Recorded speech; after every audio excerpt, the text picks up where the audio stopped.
Assalamualaikum warahmatullahi wabarakatuh. Jumpa lagi di channel YouTube Hasim Ashari. Terima kasih kalian sudah mau klik video ini. Terima kasih yang sudah mau menonton video ini. Dan semoga yang sudah mengeklik video ini selalu mendapatkan kesehatan, keselamatan dunia maupun akhirat, dan dilancarkan segala urusan dan tentunya dimudahkan segala rezekinya. Sebelum dimulai, saya lupa belum salam ya. Assalamualaikum warahmatullahi wabarakatuh. Kali ini kita akan mereaction sebuah video yang diunggah oleh Pak Cik Zainal Abidin Thohir. Beliau mengungkapkan begitu pesatnya perkembangan ekonomi di Indonesia dari masa Krismon tahun 97 dan dari bagaimana cara orang-orang barat untuk memecah Indonesia supaya mudah untuk dijajah ya. Itu dimulai dari sebuah ekonomi. Tanpa basa-basi, tanpa panjang lebar, kita langsung saja ke videonya supaya tidak timbul salah paham. Langsung saja ke videonya. Check it out.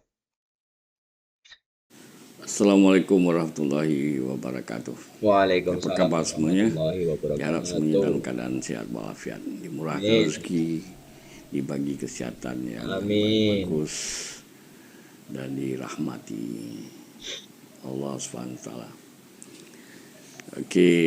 Kali ini saya akan bawa satu video tentang perekonomian Indonesia. Perekonomian Indonesia. Jadi yang sebenarnya Indonesia ni dia kalah dalam branding, bukan hanya di Malaysia, di seluruh dunia. Sama juga cerita-cerita negatif tentang Indonesia ada banyak. Sehingga kan di luar negara tu yang dia kenal adalah Bali. Nama Indonesia tidak terkenal. Dan Indonesia sering disamakan dengan kerusuhan, keributan, ekstremis agama. Itulah yang digambarkan. Dan ini memang disengajakan. Kerana Indonesia tu punya potensi sebagai satu negara yang berkembang cepat dan akan menggugat kedudukan dunia barat. Itu yang sebenarnya. Jadi tentang Indonesia ni memang banyak kali dia cuba memecahkan Indonesia. Tujuannya nak pecahkan Indonesia supaya Indonesia tu jadi negara lemah. Bila jadi kecil, berpuak-puak, maka kita akan mudah diadu atau dikuasai oleh negara-negara maju barat. Jadi salah satu gerakan untuk melemahkan Indonesia adalah krisis keuangan tahun 97-98, di mana sebelum itu Indonesia salah satu daripada apa yang dibilang sebagai Asian Tiger, sebab ekonomi dia bergerak cepat. Sama juga dalam Malaysia semasa itu. Tapi selepas krisis ekonomi Indonesia mengecil sebanyak 300%. Perkembangannya Di situlah sudah dipastikan Indonesia akan berpecah semasa itu. Itu yang dia mahukan. Bila Indonesia berpecah, dia akan jadi negara kecil dan mudah dikendalikan.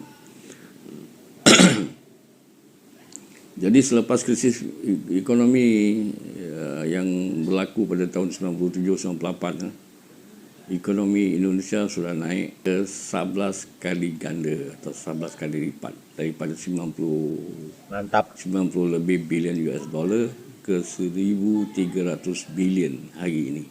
Jadi sebagai negara besar, kalau dia punya pendapatan per kapita 4,500 dolar seperti hari ini ya, mantap. sudah cukup memadai ya, dengan mempunyai orang-orang kelas menengah atas di atas 20%. Berarti ada 60 juta rakyat Indonesia tu dikategorikan sebagai orang berstatus kelas menengah atas. Jadi di sini adalah ringkasan tentang perekonomian Indonesia sekarang inilah. Dan jika Indonesia tidak berpecah seperti yang dimaukan, maka Indonesia akan masuk sebagai negara yang keempat terkuat di dunia secara GDP real. GDP real mana berdasarkan pada perbelanjaan di US sebagai negara dengan perekonomian ikut standard di USA yang keempat terbesar di dunia. Mantap, keempat guys. Tapi kalau secara GDP purchasing power parity diperkirakan tahun 2030 Indonesia sudah masuk ke ranking ekonomi keempat terbesar di dunia. Wow. Jadi hanya satu pilihan barat agar Indonesia berpecah, baik dari dalam ataupun dari luar. Jadi ikutilah video ini. Diharap anda subscribe ke channel ini ya. Cukup menarik. Ya, jangan lupa jangan lupa subscribe ke channel Indonesia Elite Group. Mengandungi banyak video-video yang cukup menarik untuk wawasan kita. Di dekade-dekade terakhir ini, Indonesia mengalami kemajuan yang cukup pesat. Ini mengendang kembali tentang kebangkitan Tiongkok di awal tahun 80-an dulu. Dan tiada ada negara yang bisa menahannya. Dalam situasi dunia yang sedang tidak menentu, setiap negara tidak ada yang luput dari pinjaman hutang. Baik itu negara berkembang maupun negara maju. Bahkan baru-baru ini tersiar kabar, banyak negara yang sedang mengantri untuk meminjam dana pada IMF. Wah, ini. Dan yang secara mengejutkan, ternyata negara kita Indonesia memiliki hutang terendah di seluruh dunia menurut rasionya. Alhamdulillah. Yakni sebesar 415 miliar dolar atau sekitar 6.500 triliun rupiah. Wow. Walaupun hutang ini tergolong besar bagi negara lain, namun faktanya, hutang ini terbilang cukup kecil bagi Indonesia. Karena dibandingkan dengan produk domestik bruto, hutang ini hanya berkisar 40%. Dan yang lebih mengejutkan lagi bahwa, rasio hutang Indonesia adalah yang terendah di antara negara G20, yang kita kenal sebagai grup 20 negara dengan ekonomi terbesar di dunia. Bahkan hutang Indonesia yang rendah juga diperhitungkan seluruh negara berkembang secara global. Mungkin banyak dari kita yang bertanya-tanya, apakah benar negara kita bisa melakukan seperti itu? Apakah benar negara kita sepower itu? Baik, kita akan lanjutkan video dengan lebih banyak mengupas fakta. Kita ketahui bersama bahwa beberapa waktu lalu banyak negara yang mengalami inflasi dan keruntuhan ekonomi. Contoh yang paling nyata adalah negara Sri Lanka. Apakah Indonesia akan menyusul? Kemungkinan selalu ada, tapi fakta yang sekarang mengatakan sebaliknya. Bahkan negara kita disebut IMF sebagai titik terang di tengah kesuraman ekonomi dunia. Apakah ini lelucon? Tentu saja tidak. Dalam kenyataannya ekonomi kita terus merangsak naik di tengah krisis global.